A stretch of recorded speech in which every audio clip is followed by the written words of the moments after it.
When someone chooses to leave your life, the first thing to understand is not why, nor how to fix it, nor how to pull them back.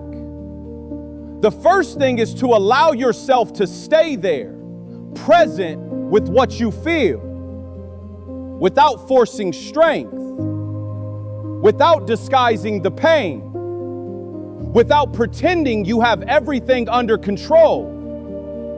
Because losing someone you were genuinely attached to is not just an emotional wound. It disrupts your inner balance. Days feel emptier. Nights become overwhelming. Silence takes up more space than it ever did before. Your mind begins to race. It replays scenes, looks, and words you didn't even realize you had stored away. You analyze every memory. You search for the exact moment everything shifted. You convince yourself that one different sentence, one softer reaction, one better explanation might have prevented the ending. This pain is neither imagined nor exaggerated. It is proof that something truly mattered. And when loss arrives, it does not ask for your permission before unsettling your entire life. This is where many people lose themselves. They act before they understand. They speak before they pause. They chase answers instead of grounding themselves. Yet there is a quiet strength that few people recognize. The ability to stop, not as surrender, but as wisdom. In Scripture, Elijah, exhausted, running, emptied, does not encounter God in the violent wind, nor in the earthquake, nor in the fire. He encounters him in a gentle whisper after he stops. A reminder that clarity does not always come through motion, but through stillness. Restraint is not defeat. It is self-preservation. When someone walks away, your responsibility is not to save the relationship at any cost. Your responsibility is to protect your mind. Because people who truly want to be in your life do not need to be convinced. They stay without reminders of your worth. They choose you without hesitation. And those who leave easily had already been drifting away for a long time. The visible departure is often only the final stage of an absence that began much earlier. Yes, you existed before that relationship, but more importantly, you were aligned before it. You had inner peace. You had direction. Somewhere along the way, the relationship stopped being a support and became the center.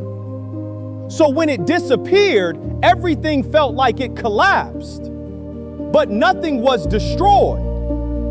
What truly mattered had simply been neglected.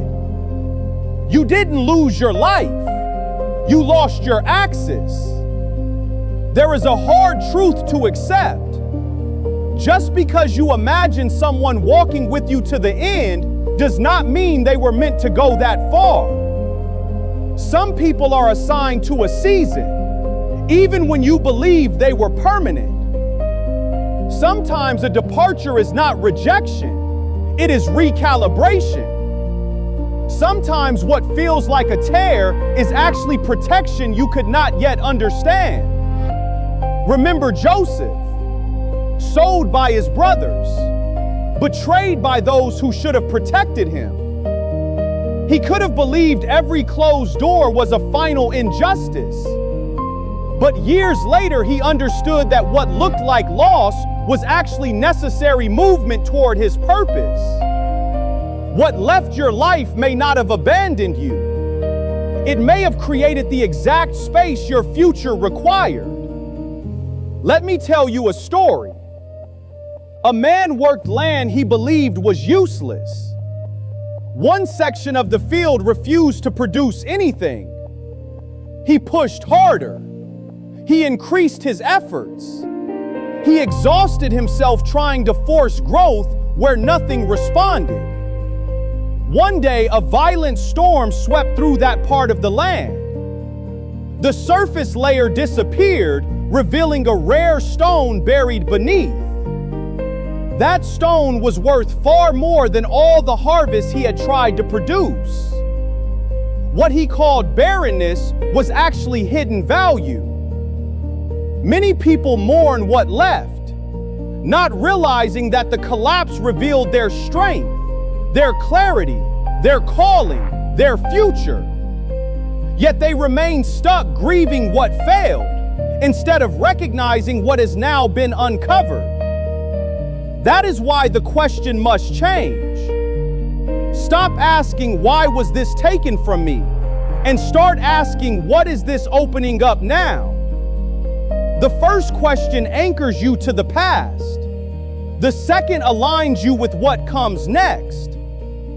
If you believe your life holds meaning beyond what you can see today, then you must also believe that some removals are not punishments. They are acts of preservation, invisible adjustments made for a future you cannot yet see. The past had its place, but it does not have authority over what comes next. Here is a truth many avoid. Some people leave on your behalf. They make the choice you didn't have the strength to make. Some absences are answers to prayers you never dared to say out loud. Some losses are mercy in disguise. You do not need uncertain relationships. You do not need love that hesitates.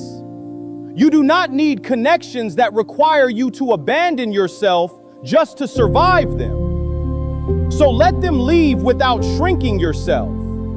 Let them go without handing them your identity. Choose peace over justification, growth over guilt, the future over familiar comfort. The right people do not disappear when truth shows up. Those who leave were already clearing the space before you understood your direction. Keep moving forward, even wounded, even slowly. And keep this question alive within you. What is this loss preparing my life for? Yes, it will hurt, especially when you imagined an entire future together. But your journey does not end here. Do not make irreversible decisions while pain is speaking.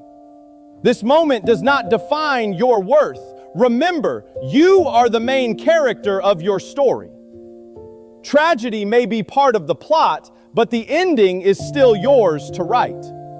And that ending can be meaningful, peaceful, and new.